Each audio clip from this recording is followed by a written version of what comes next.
Assalamualaikum warahmatullahi wabarakatuh. Selamat pagi.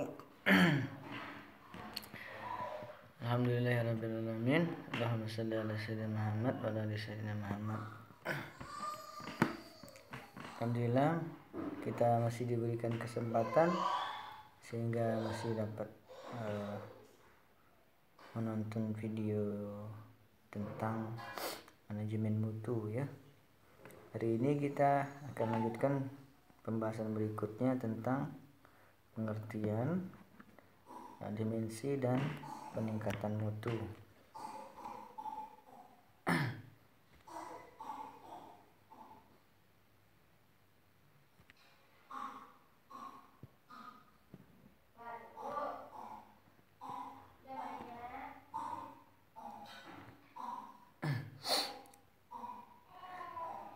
Nah, untuk itu saya akan jelaskan slide yang sudah ada di Blended ya.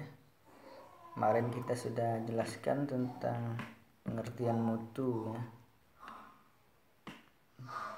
Menurut Alcaro 2005 mendeskripsikan mutu adalah derajat yang dapat diberikan dari variasi produk jasa yang dihasilkan yang mengacu pada standar dan dengan harga yang rendah.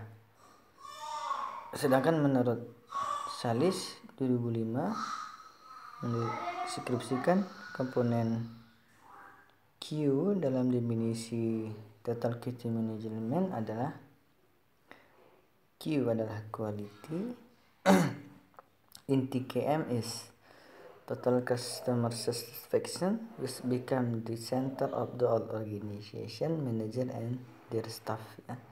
Jadi dalam pikiran manajer dan staff bahwa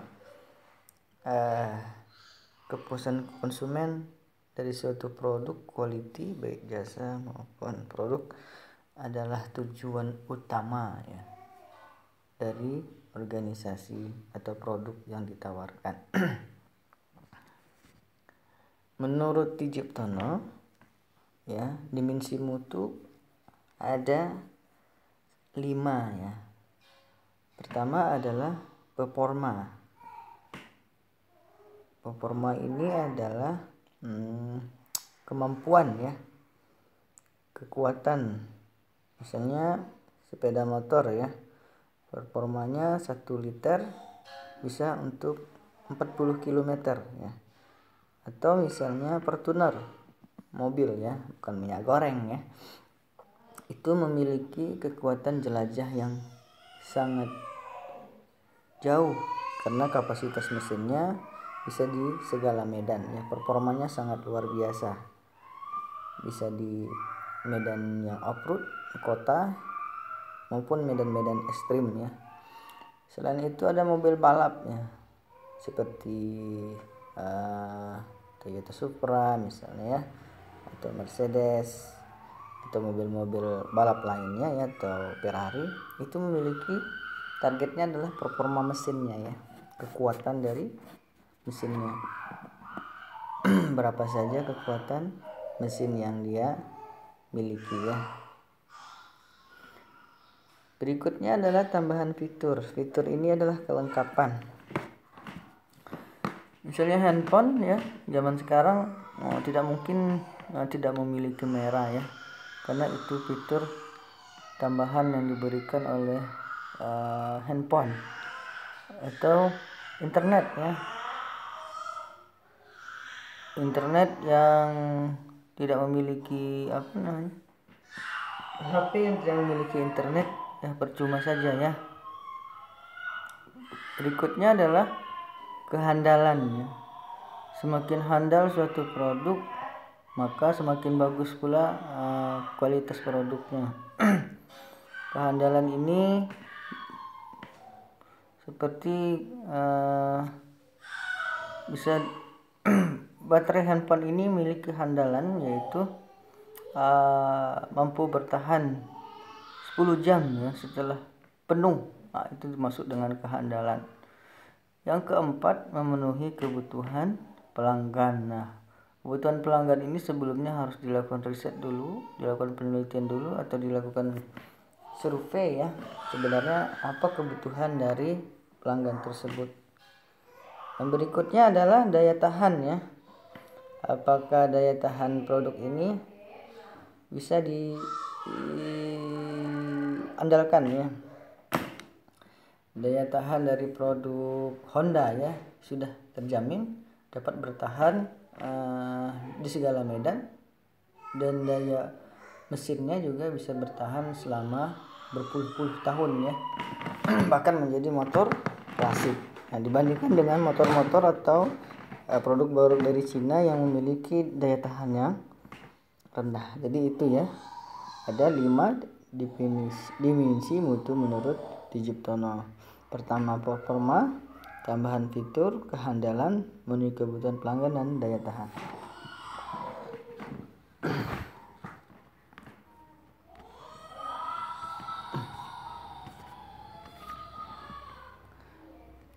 Ada 4 era evolusi mutu: era inspeksi mutu atau quality inspeksi, ada era kontrol mutu atau quality control, ada era penjamin mutu disebut juga dengan quality insurance, ada era manajemen mutu atau quality management ya.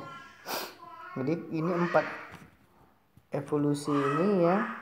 Dari pertama adalah konsep ini yang era inspeksi mutu. Konsep ini menekan pada deteksi kesalahan tidak memenuhi dimensi komponen atau produk final yang tidak memenuhi standar. Identifikasi sumber daya yang tidak wajar, melakukan mensortir produk akhir, tindakan perbaikan terhadap produk dan tindakan perbaikan. Sedangkan era kontrol mutu melakukan pada penyempurnaan kualitas ya.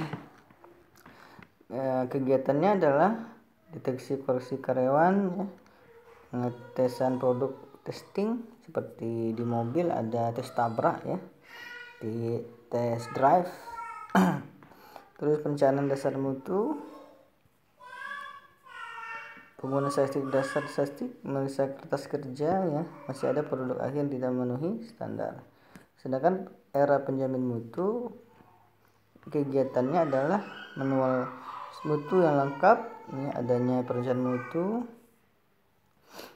alokasi dana untuk mutu memadai. Yang keempat, membuktikan pihak ketiga ya, adanya kontrol proses mutu, statistik proses. Jadi ada 5. Dan terakhir adalah MMT ya, atau TQM. Kegiatannya apakah seluruh produk itu memiliki kebutuhan pelanggan sebagai acuan perencanaan mutu, apakah melibatkan semua karyawan, melibatkan semua supplier, adanya kerja tim, penggunaan statistik sederhana, adanya perbaikan secara tahap menurut small step continue improvement. Jadi itu ada 4 tahapan ya, 4 era dari evaluasi mutu.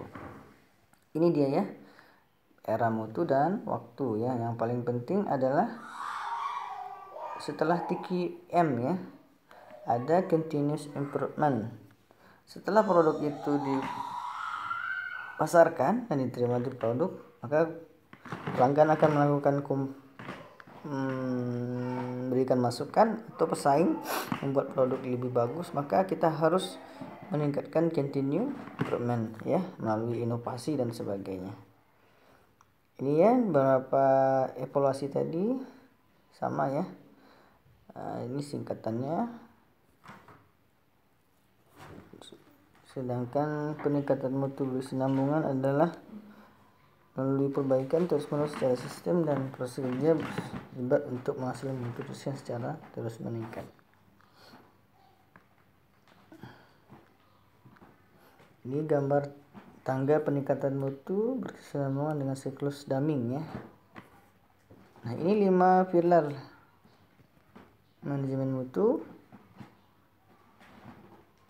Yang pertama adalah produk dan jasa, mata pencarian organisasi. Kedua, produk mutu dimulai dari proses mutu. Proses kerja yang baik harus dilakukan dengan manajemen baik. Organisasi sia-sia tanpa pimpinan yang bermutu. Terus 4 pilar di atas jika ada good management. Jadi inti dari 5 manajemen mutu di atas adalah komitmen ya. Komitmen ini bukan hanya dari bawah ya, tapi dari top sampai lower posisi di organisasi, baik CEO ya sampai ke staf paling bawah harus memiliki komitmen untuk meningkatkan kualitas mutu. Sedangkan proses bagaimana kepuasan pelanggan terbentuk itu melalui proses kerja, cara kerja, budaya kerja. Pertama, kebutuhan pelanggan ya harus sejalan dengan misi dan tujuan perusahaan.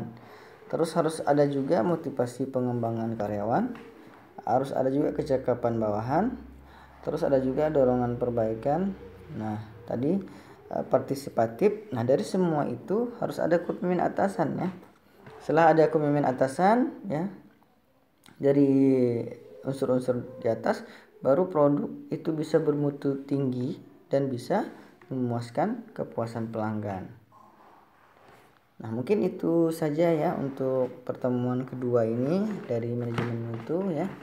Silahkan Anda berikan komentar di kolom yang saya sediakan ya, sebagai bukti bahwa Anda sudah menonton video ini. Terima kasih. Assalamualaikum warahmatullahi wabarakatuh.